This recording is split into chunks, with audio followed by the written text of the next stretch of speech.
Ako personally, yung lakas ko lang talaga galing talaga sa mga tao. Ah, sa totoo lang, iniwan na siguro ako lahat ng mga kaibigan ko na politiko, pero hindi ako iniwan ng mga Correct. kababayan. So in politics, what we are Inyo here for kami. you, Correct. Ako. no matter what.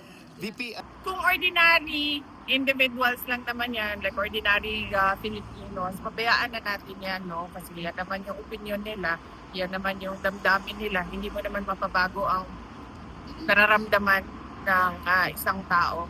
But it is different siguro kapag congressman na yung nagsasabi or senator na yung nagsasabi. Kasi magtatanong ka, bakit sobrang sigurado ka na yes. tapos na ito?